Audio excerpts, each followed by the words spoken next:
Sexism isn't going to end until men choose to end sexism. Yeah. I feel like distancing yourself from someone who you know is a misogynist isn't enough. It's about realising where you have access and you have privilege and you have an opportunity to just support someone. Don't assume that you know already what a woman needs, wants and deserves. Listen.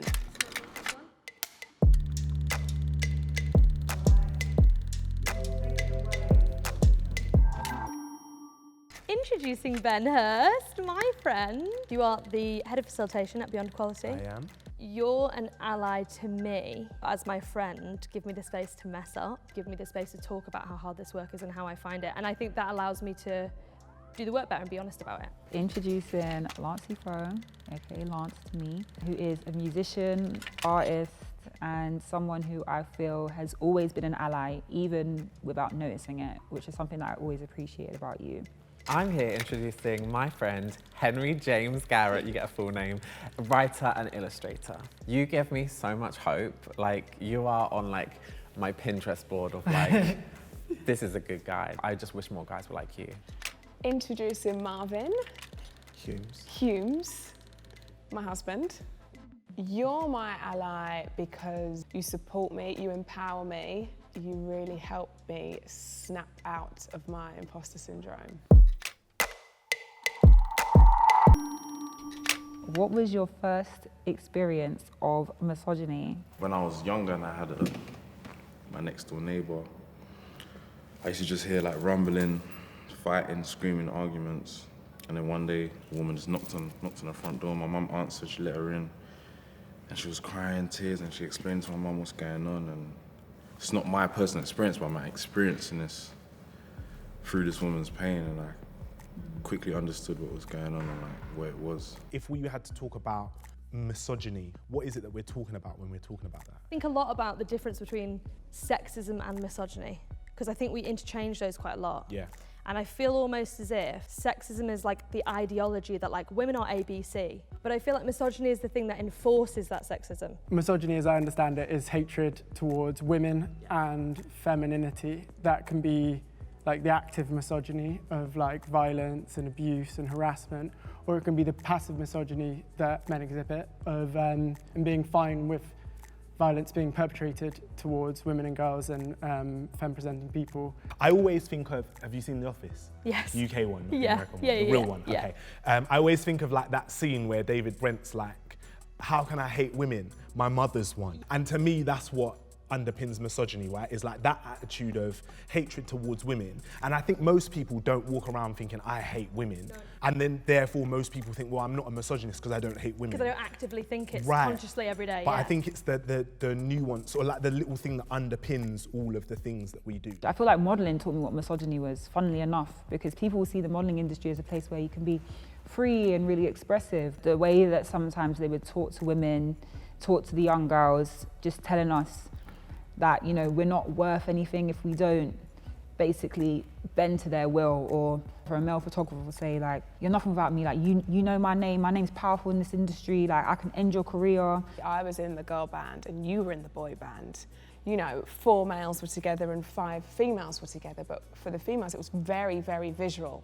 So everything, every article, it would all be about appearance. The Saturdays were at our peak when it was still legal for a paparazzi photographer to be sitting on the floor whilst you got out of a car and entered a restaurant or a nightclub or wherever you were going. I remember when the early days of us being together, I would deliberately say, you don't get out yet, let me come around to the side, I'm gonna shield you as you step out of the car, which is disgraceful because there would be those paps lurking to get that shot. To the point that I hated going out without you. You actually changed the law, right? Yeah, I did, yeah. I changed it because I was at a festival and I was wearing a skirt.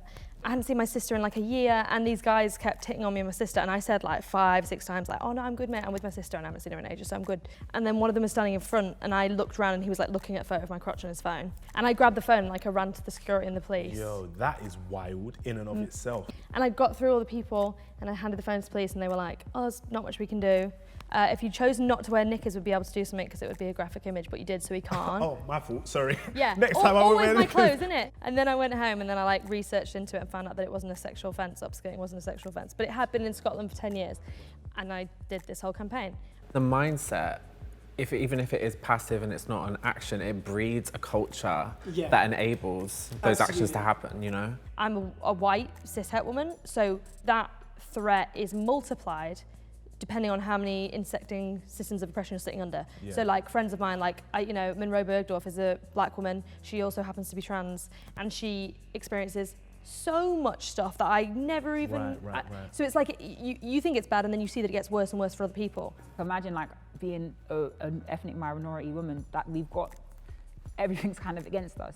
If all the other women are like the flowers here, the black women are like the dirt underneath the grass there, that's where we're positioned in society. As much as people try and make it out like it's anything else, there's still a long way to go. That's why I say like safety and respect is the thing that I would want to be different for women. It's like a slap of the misogyny, and then it can be a back slap or backhand of misogynoir, trans misogyny. You know, there's like other levels of class. On Sunday, I was coming home from a friend's house, and I was spat on for being trans, and these guys threw like a can of drink at us, and it hit me. If you had said like to these guys, these young boys, like, no one's laughing, leave her alone. Like, they would have, because like, they're doing it to impress, it's toxic masculinity. They're doing it almost as a performance to other guys. Like, it's not for themselves. Like, if they were on their own, he wouldn't have said anything to me. He wouldn't have had the guts to. He's almost like performing masculinity. The awareness is getting better, and it's great that, you know, you've spoken about it a lot recently, and I've seen many other women speaking about it, seen men speak about it, and it's important that we keep highlighting that. Yeah, the awareness is there. I think the mindset just needs to change. Totally.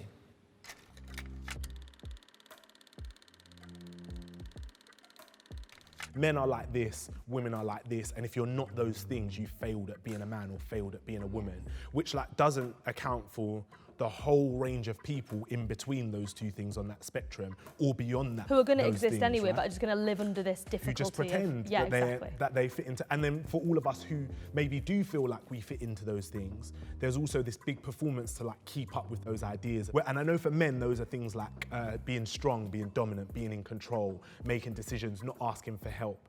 All of those things that like, I would argue don't actually come naturally to people. Do you know what I mean? I feel like those things are learnt behaviours. What was your first experience of gender disparity? So just like the differences between how men and women are treated in society.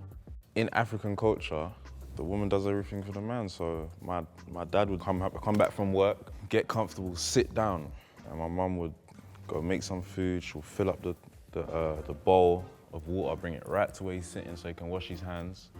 That's the first thing I saw. That I was just like, oh yeah, like, it wasn't wrong to me, it wasn't bad, it's just like, oh yeah, mummy does everything. At that point, you're not seeing it as like anything wrong, or like, you just think that's the dynamic. For me at the time, there was loads of stuff going on and I thought I was going nuts. Like I was like, oh, I'm losing it, like I'm crying in the toilet at work and I can't control it, like whatever's going on, I keep having these like emotional breakdowns, to then come to realize that it was completely normal.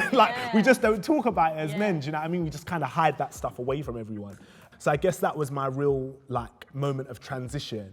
And interestingly for me, that wasn't about me wanting to be a good man for women. It was about me wanting to be the best version of myself. Our idea of a man is like brave and strong and like makes people feel safe around him because he's a protector, right? Sometimes feeling things and not forcing yourself to only express yourself through anger and violence is what allows you to be brave. And maybe bravery is, you know, calling out your friends, telling your friends that you don't think that joke is funny. Yeah. Because like that takes gumption.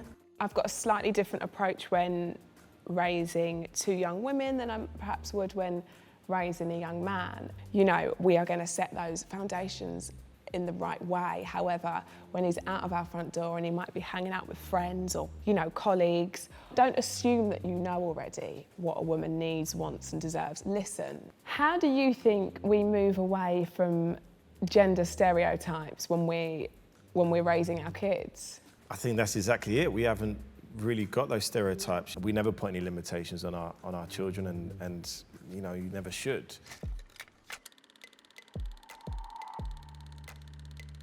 I guess for me, allyship is about using your privilege to dismantle other people's oppression.